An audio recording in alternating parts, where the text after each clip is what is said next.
ఆశ్చర్యకరమైన Bible పాఠముగా Ezra గ్రంథము 8వ అధ్యాయం మరియు 9వ అధ్యాయం చదువుకుందాము. రాజైన అర్తహషస్త ఏలుబడి కాలమందు బబులోను దేశము నుండి నాతో కూడా వచ్చిన ఇంటి పెద్దల వంశావళి.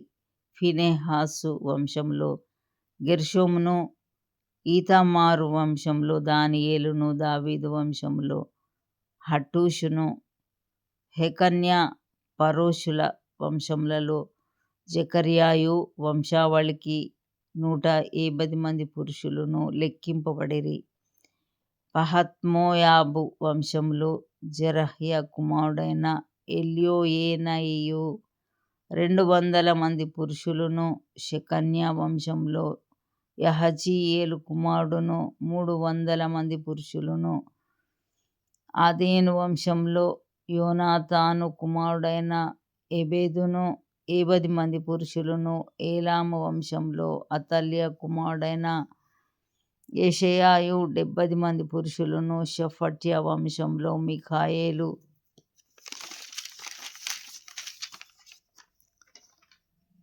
కుమారుడైన జెబద్యాయు 80 మంది పురుషులను, యోవాబు వంశంలో యెహీయేలు కుమారుడైన ఓబద్యాయు 218 మంది పురుషులను, షెలోమీతు వంశంలో యోసిఫ్యా కుమారుడును 160 మంది పురుషులను, బేబై వంశంలో బేబై కుమారుడైన జెకర్యాయు 28 మంది పురుషులను, అజ్గాదు వంశంలో హక్కటాను కుమారుడైన యోహానానును 110 మంది పురుషులను, అదోనీకాము యొక్క చిన్న కుమారులలో ఎలీపెలెటును, యెహీయేలును, షెమయాయు 60 మంది పురుషులను, మిగ్వై వంశంలో ఊతయ్యును, జబ్బూదును 70 మంది పురుషులను. వీరిని నేను అహవా వైపునకు పారు నది యొద్దకు సమకూర్చితిని. అచట మేము 3 దినములు గుడారములలో ఉంటిమి. అంతలో నేను జనులను, యాజకులను తనిఖీ చూడగా లేవీయుడొకడును నాకు కనబడలేదు. అప్పుడు నేను పెద్దలైన ఎలియేజరు, అరీయేలు, షెమయా, ఎల్నాతాను, యారీబు, ఎల్నాతాను, నాతాను, జెకర్యా, మెషుల్లాము అనువారిని, ఉపదేశకులగు యోయారీబు, ఎల్నాతానులను పిలువనంపించి, కాసిప్యా అను స్థలమందుండు అధికారి అయిన అద్దో యొద్దకు వారిని పంపి, మా దేవుని మందిరమునకు పరిచారకులను మా యొద్దకు తీసుకొని వచ్చునట్లుగా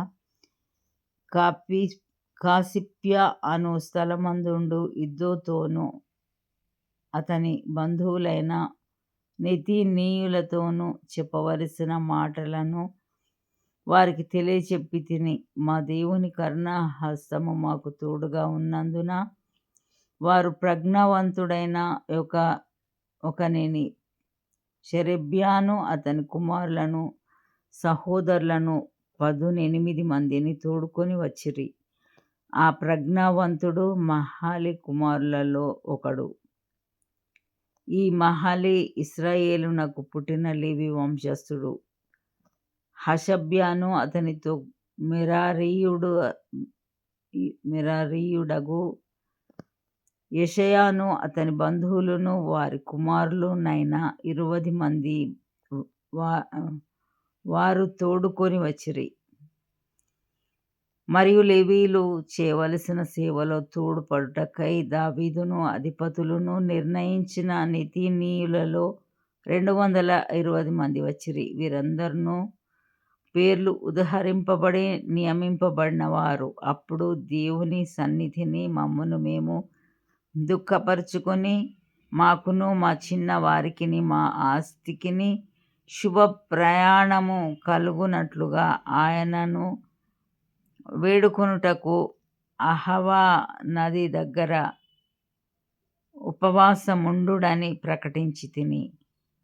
మేము కలుగచేయుటకై ఆయనను ఆశ్రయించు వారికందరికీ మా దేవుని హస్తము తోడుగా ఉండును గాని ఆయన హస్తమును ఆయన ఉగ్రతయు ఆయనను విసర్జించు వారందరి మీదికి వచ్చునని మేము రాజుతో చెప్పి ఉంటిమి గనుక మార్గమందున్న శత్రువుల విషయమై మాకు సహాయం చేయునట్లు కాల్బలమును రౌతులను రాజునొద్ద కావలేనని మనవి చేయుటకు సిగ్గు నాకు తోచెను. మేము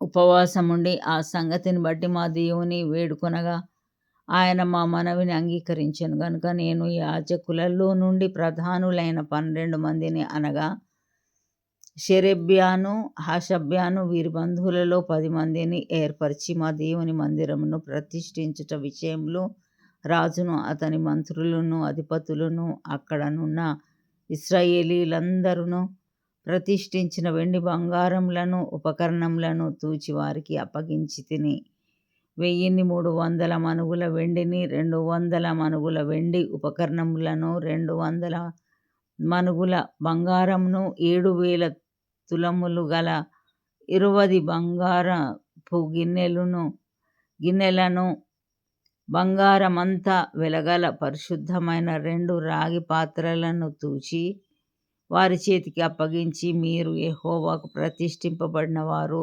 పాత్రలను ప్రతిష్ఠితములైనవి ఈ వెండి బంగారములను మీ పితరుల దేవుడైన యెహోవాకు స్వేచ్ఛార్పణలై ఉన్నవి. కాబట్టి మీరు యెరూషలేములో యెహోవా మందిరపు ఖజానా గదులలో యాజకుల యొక్కయు లేవీయుల యొక్కయు ఇశ్రాయేలు పెద్దల యొక్కయు ప్రధానులైన వారి ఎదుట వాటిని తూచి అప్పగించు వరకు వాటిని భద్రముగా ఉంచుడని వారితో చెప్పి తిని. కాబట్టి యాజకులను లేవీయులను వాటి ఎత్తు ఎంతో తెలుసుకొని యెరూషలేములోనున్న మన దేవుని మందిరమునకు కొనిపోవుటకై ఆ వెండి బంగారములను పాత్రలను తీసుకొనిరి. మేము మొదటి నెల 12వ దినమందు యెరూషలేమునకు వచ్చుటకై అహవా నది నుండి బయలుదేరగా మా దేవుని హస్తం మాకు తోడుగా నుండి శత్రువుల చేతిలో నుండి మార్గమందు పొంచి ఉన్న వారి చేతిలో నుండి మమ్మను తప్పించినందున మేము యెరూషలేమునకు వచ్చి 3 దినములు అక్కడ బస చేసితిమి. 4వ దినమున వెండి బంగారములను పాత్రలను మా దేవుని మందిరమందు యాజకుడైన ఊరియా కుమారుడైన మెరేమోతు చేత తూనిక వేయబడెను. అతనితో కూడా ఫీనెహాసు కుమారుడైన ఎలియాజరు ఉండెను. వీరితో లేవీయులైన యేషూవ కుమారుడైన యోజాబాదును బిన్నూయి కుమారుడైన నోవద్యాయును కూడా నుండిరి. సంఖ్య చొప్పునను ఎత్తు చొప్పునను అన్నిటినీ సరిచూచిన తరువాత వాటి ఎత్తు ఎంతైనది లెక్కలలో వ్రాసిరి. మరియు చెరలోనికి కొనుపోబడిన వారికి పుట్టి చెర నుండి విడుదల నొంది తిరిగి వచ్చిన వారు ఇశ్రాయేలీయుల దేవునికి దహన బలులు అర్పించిరి. ఇశ్రాయేలీయులందరి కొరకు 12 ఎడ్లను, 96 పొట్టేళ్లను, 77 గొర్రెపిల్లలను పాపపరిహారార్థ బలిగా 12 మేకపోతులను తెచ్చి అన్నిటినీ దహన బలిగా యెహోవాకు అర్పించిరి. వారు రాజు యొక్క నిర్ణయములను రాజు యొక్క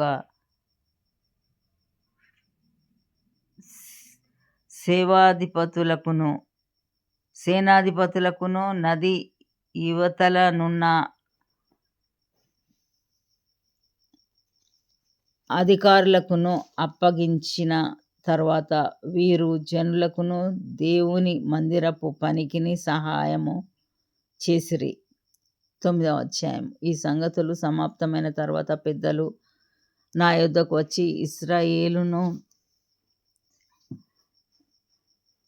యాజకులను లేవీయులను కనానీయులు హిత్తీయులు పెరిజీయులు యెబూసీయులు, అమ్మోనీయులు, మోయాబీయులు, ఐగుప్తీయులు, అమోరీయులు అను దేశపు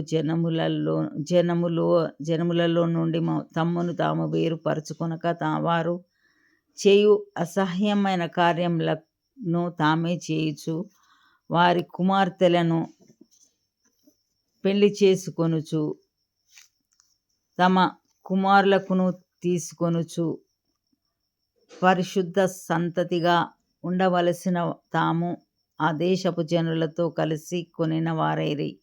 ఈ అపరాధం చేసిన వారిలో పెద్దలను అధికారులను నిజముగా ముఖ్యులై ఉండిరని చెప్పిరి. నేను ఈ సంగతి విని నా వస్త్రమును పై దుప్పటిని చింపుకొని నా తల వెంట్రుకలను నా గడ్డపు వెంట్రుకలను పెరికి వేసుకొని విభ్రాంతి పడి కూర్చుంటిని. చెరపట్టబడిన వారి అపరాధమును చూచి ఇశ్రాయేలీయుల దేవుని మాటకు భయపడిన వారందరూ నా యొద్దకు కూడి వచ్చిరి. నేను విభ్రాంతిపడి సాయంత్రపు అర్పణ వేళ వరకు కూర్చుంటిని. సాయంత్రపు అర్పణ వేళను శ్రమ తీరగా నేను లేచి నా వస్త్రమును పై దుప్పటిని చింపుకొని మోకాళ్ళ మీద పడి నా దేవుడైన యెహోవా తట్టు చేతులెత్తి నా దేవా నా దేవా, నా ముఖము నీ వైపు ఎత్తి కొనుటకు సిగ్గుపడి భిన్నుడనై ఉన్నాను. మా దోషములు మా తలలకు పైగా హెచ్చి ఉన్నవి. మా అపరాధము ఆకాశమంత ఎత్తుగా పెరిగి ఉన్నది. మా పితరుల దినములు మొదలుకొని నేటి వరకు మేము మిక్కిలి అపరాధులము. మా దోషములను బట్టి మేమును మా రాజులను మా యాజకులను అన్య దేశముల రాజుల వశమునకును ఖడ్గమునకును చెరకును దోపునకును నేటి దినమున నున్నట్లు అప్పగింపబడుట చేత మిగుల సిగ్గు నొందిన వారమైతిమి. అయితే ఇప్పుడు మా దేవుడు మా నేత్రములకు వెలుగిచ్చి మా దాస్యంలో మమ్మను కొంచెము తెప్పరిల్ల చేయునట్లుగాను మాలో ఒక శేషము ఉండనిచ్చినట్లుగాను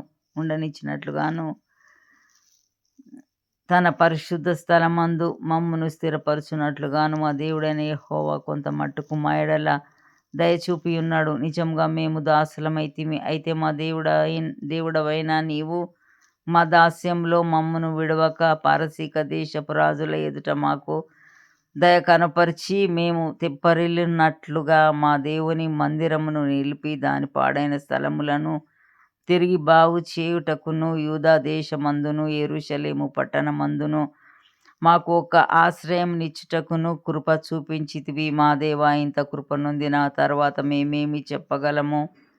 నిజముగా ప్రవక్తలైన నీ దాసుల ద్వారా నీవిచ్చిన ఆజ్ఞలను మేము అనుసరింపకపోతిమి గదా. వారు మీరు స్వతంత్రించుకొనబోవు దేశము దాని నివాసుల అపవిత్రత చేతను వారు చేయు అసహ్యమైన వాటి చేతను అపవిత్రమాయను.